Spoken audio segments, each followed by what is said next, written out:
Hello, everybody. This is Toni Turner, and welcome to the Market Now on Friday, March 21st at about 3 p.m. Eastern. Well, Wall Street's main indexes are trading up from their session lows today after U.S. President Donald Trump hinted that there would be some flexibility regarding tariffs ahead of the reciprocal duties he is expected to impose early next month. Investors are now awaiting the U.S. President's detailed plans on the reciprocal and sector-specific tariffs. And on that note, let's go on to three charts that could give us some insight into the week to come. First of all, as we always do, we're going to look at a daily chart of the S&P 500 SPDR, symbol SPY. Of course, the SPY again is the ETF that represents our S&P 500 index, and that shows us as traders the mood and manner of the market. And as I've told you so many times before, we watch it because in a bull market, when stocks are going higher, 3 out of 5 stocks will follow the S&P 500 higher, and in a market where stocks are headed lower, 4 out of 5 stocks will follow it lower. So that's why we look at the SPY and, of course, our next chart, which is the Invesco QQQ that follows the NASDAQ 100. So we get a really good picture of how the market is really feeling. So today, when I captured this chart of the SPY, it was trading at $563.12. That's 8% below its all-time closing high on February 19th at $612.93. Now, as we know, the SPY is still trading below its major moving averages. The 50-day, the green line, is coming in right now at $590.09. The 20-day today looks like it's going to cross below the black line, the 50-day moving average, at least at the moment. And the 20-day is coming in at $573.55, and the 200-day moving average is coming in at $573.50. So we've got that potential crossover there going on. Now, we know that if we look left on the chart, actually for more than a year, if we look left, we see that, and of course we can't see that far back, but it was kind of like this. The SPY, since November of 2023, has basically, of course, there are some falters for sure, but basically been walking up its 20-day moving average for much of the time, and it was relatively calm for sure. Now that ended in December right here when the SPY made an all-time closing high back here at $607.81. Now, after that high, we were lulled sideways for a few more days, and then it all broke loose. The SPY hit a pothole for sure, and it dove down in December down to $580.91, then rallied back up to the 20-day, and this rallying up and hitting its head on this can show you that while the 20-day and indeed the other two moving averages can act as nice price support, as it did, we can see on this chart, September, October, November, it acted as nice support. Once it got below it, what was support becomes resistance. So as I said, in December, it rode down to 580.91, then rallied up, hit its head on the 20-day moving average, fell back down, rallied up a little bit, then hit the January 13th low, and that was at $575.35. Then the SPY rallied nicely into January, rallied back over the 20-day, the 50-day, and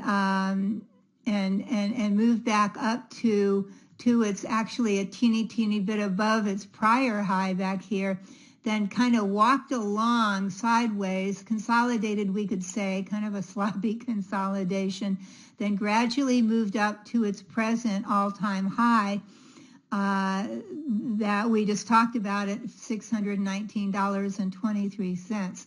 Then it happened. Then the spiraled over and headed lower and fell pretty dramatically from that February high all the way down through the moving averages, down through the 200-day moving average, down to, we have a March 13th low here at $549.68. So this is what I'm watching here. Very important. Then it did rally. It tried to rally up to the 200-day moving average, trying to hit that ceiling. Couldn't quite do it. Then gap down this morning slightly, but then is up on the day. Again, now trading at $563.12. So we say, well, what do we do with this? So the first thing I want to do next week, I want to make a definite, this is my line in the sand here for any bullish moves I'm going to make. It's right here. Let's call it 550 if you want to make it easy.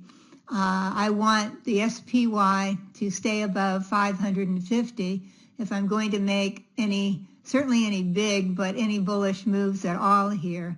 And you know, sometimes you have to wait, and sometimes it takes patience. And I know that as a trader, I have very little patience, but I've learned to try to get it to help.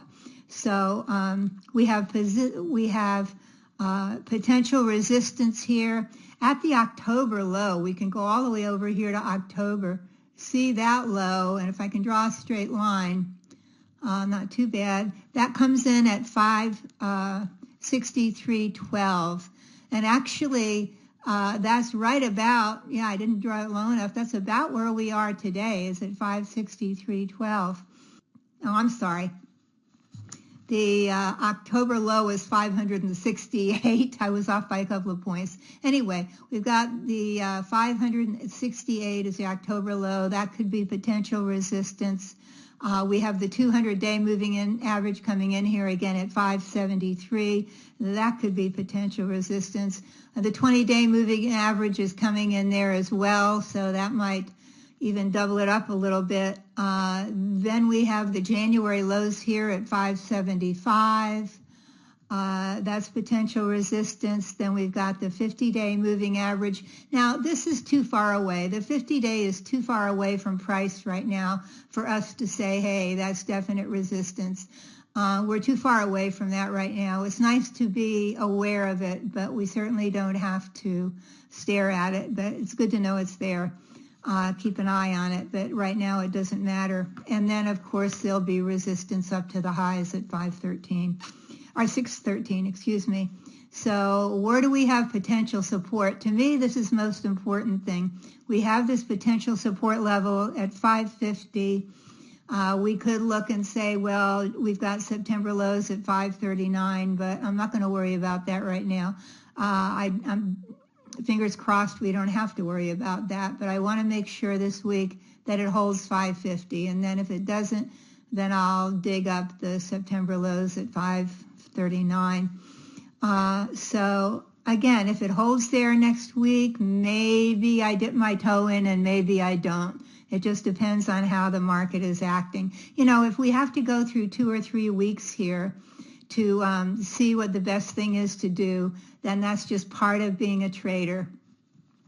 So please be patient. And if you get into anything, please keep an eye on your protective stops. Our next chart is a daily chart of the Invesco QQQ, symbol QQQ. Of course, this follows the NASDAQ 100, the top 100 non-financial stocks in the NASDAQ stock market, including the large cap momentum stocks like NVIDIA, Meta, Apple, Tesla, that whole world. Now, when I captured this chart today, you can see over here the Qs were trading right up here at $479.46. This is 11%. Yes, it's correction territory. This is 11% below the all-time closing high on February 19th, and that came in at $539.52. Now, if we look left on the chart, we can see that since the December high at 538, December 2024, of course, at 538, we know that like the Qs, I mean, the Qs had walked up their 20-day, a little more rambunctious than the SPY, but that's always true. They're always more rambunctious because they're tech stocks. That's what they do. But we got this high at 538 after a really nice uptrend again since November of 2023. But this was all she wrote right here for a little while. The Qs fell on that day, fell down to the 50-day moving average at 509. See how the 50-day acts as support so much? You just don't want to get under it because then it can be resistance. Anyway, fell down to the 50-day at 509, then rallied, then fell down back to the 50-day, then rallied again, and down here, the January low at $499.70. I'm calling that 500 to make life easier. Then rallied back up to 533, gapped back down to 510, then rallied up, gapped down to 510, rallied up, here's 510 right here, then rallied up over the moving averages, the 50 and 20 day, and pretty much walked up, sidestepped up in a positive manner, up again to our new all-time closing high, February 19th at 539.32, $539.52. Then, like the SPY, it rolled over into this dumpster dive, pretty deep here. A lot of the tech stocks sold off, and we hit this March 13th low at 466. Then struggled up to here to about 486, and I mean this is a struggle. It bounced a little, but it's struggling at the moment, and drifting sideways again to where we are now at $479.46.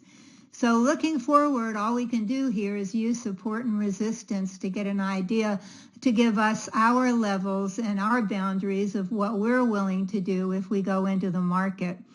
So there is potential resistance again at the October lows, which are back here at 483. Okay, that's pretty close. We do have the October lows at 483. Then we have these tops here at 486 of the consolidation. We have the 20-day moving average actually coming in here right now at 489.84. Just call it 490 to make it easy. We've got the 200-day moving average right here coming in at 493.93. So just call that 494 to make it easy. We do have the January low here at 500. That potential low, that potential resistance right there. Then we've got the 50-day. Now the 50-day is up high enough right now. It doesn't really matter. It's coming in at 510, but it doesn't matter so much at the moment to our current price because it would be wonderful if it shot back up that high in the next few days. But if we're realistic, it probably won't do that, but we'll keep it in mind when price gets closer to it. And of course, we've got the all-time highs up here at 539.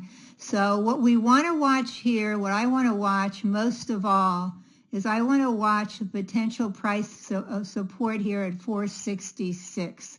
Again, that's my line in the sand, 466. We do have September lows back here at 448, but I'm not going to worry about them right now. And please God, I don't have to. So in the next week, and it's a great big if the Qs can stay above 466, could I nibble on something kind of smallish with very small share size and hard stops and no kidding around stops? I might, but it's going to have to show me that this is indeed the lows, this is indeed the base by staying above the 466 line. So if you do try to get in a little bit, please again use small share size and use hard stops. Our final chart today is a daily chart of the Amplify Cybersecurity ETF, the HACK. It has 25, and again, I won't be getting into this unless the QQQ can stay above the levels I just gave you. If it can stay above 466, the QQQ, because most of the stocks in the HACK are tech stocks. So they're not as rambunctious as some tech stocks, but they are that. So I want to keep an eye on the Qs if I decide to do anything here. So again, we're looking at a daily chart of the Amplify Cybersecurity ETF, the HACK. We're just going to call it the hack to make life easier. It has 25 holdings. Top holdings include Broadcom, Cisco, CrowdStrike, Palo Alto, and Cloudflare.